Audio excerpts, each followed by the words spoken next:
président nano na sepeli makasi.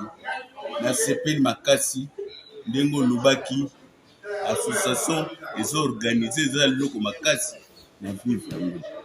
Soki tozalaki kaka mwa banini o non mais lelo naza te.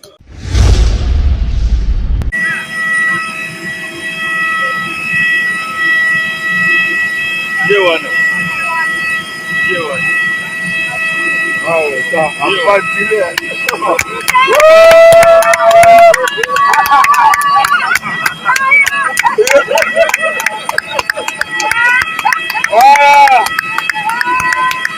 voilà.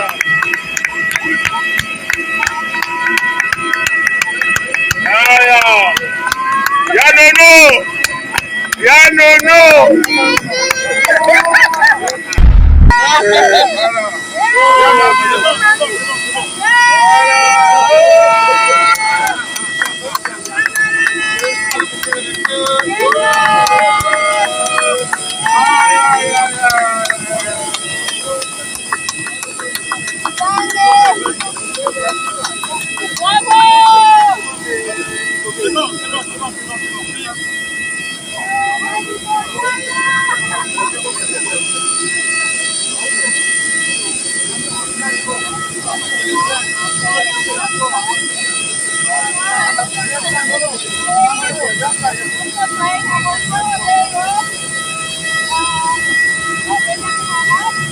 Oui.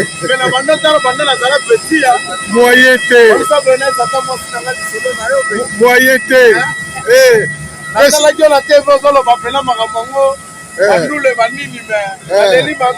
Moyete. Moyete.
Quelle chaleur!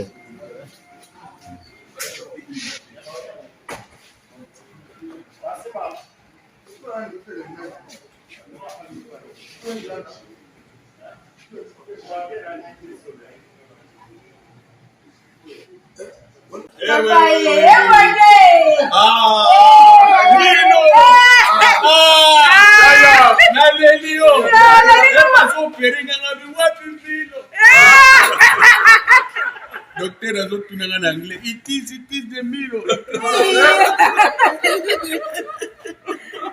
Ah, young Ngalou. Yala na monduna na matanga ya des fauna sepeli. C'est vrai. Ya image na mona que mais heureusement na bato balembongo na yoki kombo na. Bada nzamba sali.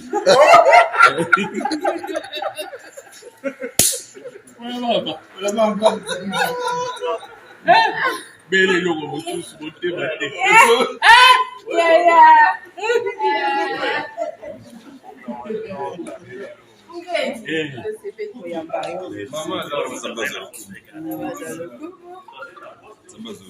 Vraiment.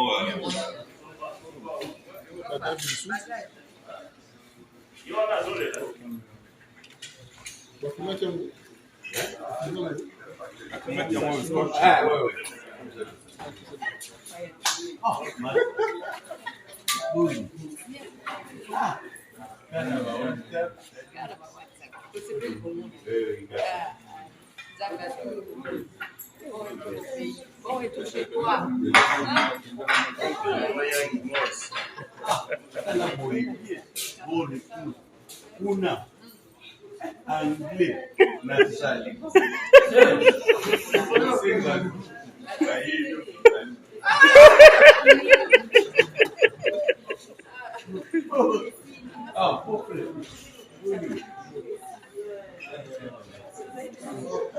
Elle me fait 5 loups, elle est qui calou. Suka. Heureusement, au monde na banda oyo na anapamba expression corporelle na ba mille ya Bombay yango na utiliser moyen ya kosenga eloko eza te anglais ozoyeba te surtout pour la toilette bayelo nini na suki na bi na zoyebisa bango kaka mi ide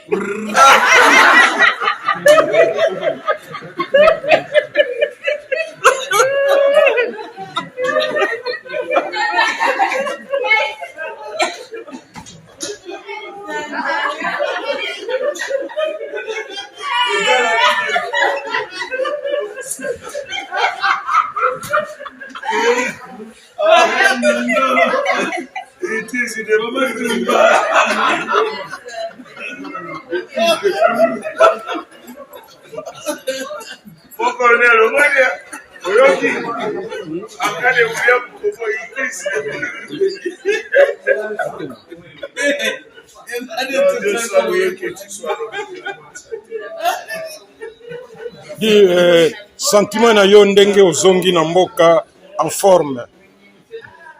Olobi nini? Non, en tout cas, président nano na sepeli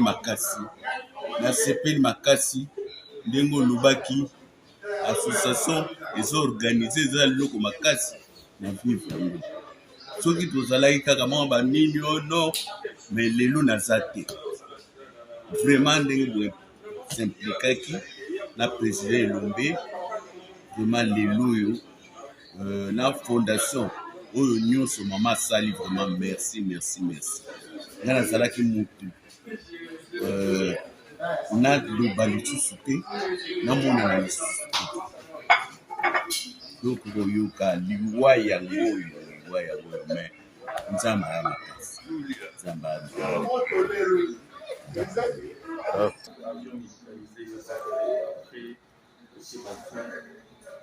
Qu'est-ce qui s'est passé? nazalaki maladi nazala na problème ya nga moko nalobaki ya cœur na ndenge rapport médical balobaki no na problème ya motema mais nakumbi na le 23 ezala le 23 nazalaki na CMK place bazwaki nga bazwinga ambulance ya kozwa ngai directement na aéroport en tout cas même ere nga na bayebisi nga nazo voyager namoni avion nandimaki te en tout cas natiaki trouble même na kati avion bakanisaki ke naza liboma et surtout na copilote bazalaki wana bazoloba anglais nga nayebi anglais te et surtout nazalaki na kilote na varese ya équipe nationale koluwa tokinda et surtout nakendanga moko madame atikalaki mpona problème ya covid ke tokomi bien tokomaki na butu presse tokomi na butu bafinga directement hospitalize ngai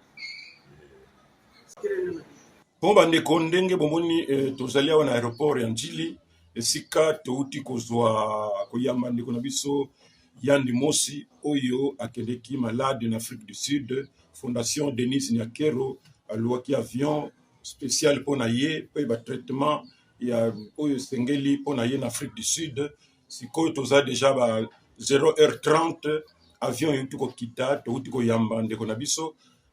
D'ailleurs bomoni mwasi na ye na mwana na biso na artiste comédien ndeko na biso Ngalfar ndeko na biso Elombe ye mutu aza pe point focal na biso na fondation kuna biso lokola bakambi biso nyonso donc tozalaki mpona koyamba ndeko na biso oyo akendeki malade azongi.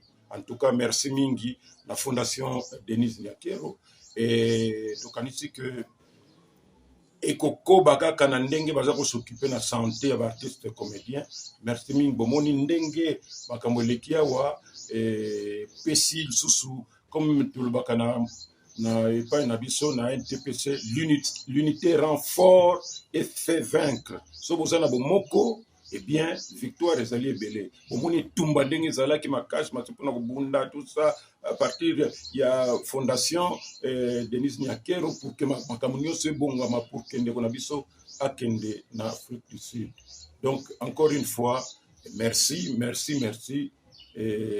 ndenge ndeko na biso azongi et puis bato ebele bakomi tuna pe oh mais ndenge nini mais eza ndenge nini te makambo eza makambo likambo nyonso ezalaka na l'heure nango mpe biso tozalaka toujours soki toza na kamwa likambo eh bien toyebaka ndenge nini makambo tokoki kokendela. Donc lelo ezalaki mpona koyamba ndeko na biso auti Afrique du Sud bomoni Yandi Mosi azongi lokola mwana moke ntango tazokita bato bazolo oh yango musicien wana ya wenge wana zoya wana tiena batene na motu mpona kolakisa ki santé donc moyen te donc vraiment biso Yandi Mosi oyo akindeki na santé malamu te azongeli biso santé malamu nde tina ya présence na biso awa na aéroport et soki lelo azongi malamu parce que pasi na esengaki abima mikili ya libanda grâce à fondation Denis Nyakero oyo azali première dame ya mboka na biso pe topesi merci na papa Félix Antoine Tshisekedi po azali mokonzi ya mboka parce que likanisi na kosunga biso baartiste et continuer po toyeba soki lelo fondation te omoni baimage de prison omoni ndenge akiti étudiant de bonne santé azongi petit garçon doye na mwana suka na ye Samuel etikali à 2 ans et 4. C'est la grande pièce pour la biso artiste comédien qui aujourd'hui sommes là pour t'accueillir collègue Napso. Tomesana ko yamba bibembe grâce à la distinguée première dame, Maman Denise Nyakero Tshisekedi et sa fondation, et la fondation qui porte son nom. Tomesana ko yamba bibembe, mais eux ko yamba un vivant. Akindeki mourant, Azongi vivant et en super forme. Rajeuni, je crois, de 30 ans. Donc, c'est l'occasion pour Nabiso pour réitérer ma remerciement Nabiso na distinguée première dame, Maman Denise Nyakero. C'est ce qui dit pour la grâce à ça artiste comédien. Oyo Yandi Mosi et ils ont pratiquement pour la cas phare, cas Ozali phare na bastation nous te connaître. Ils ont passé les grâces à Kindeki na condition moko na état moko désespéré, mais vraiment yango vingalu ba moyens à la gana.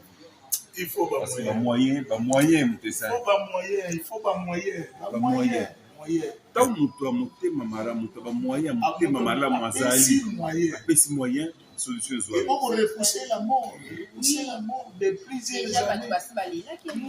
balelaki. Et c'est la vie qui est plus importante. La vie n'a pas de prix. La santé, c'est la vie.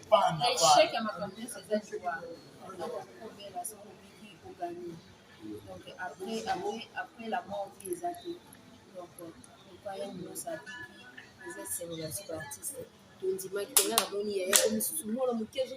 jeune garçon. Merci vraiment, merci Zambazoli pour nous. Après qui ça vraiment, et pas un maman de Denise Nakere, la fondation et qui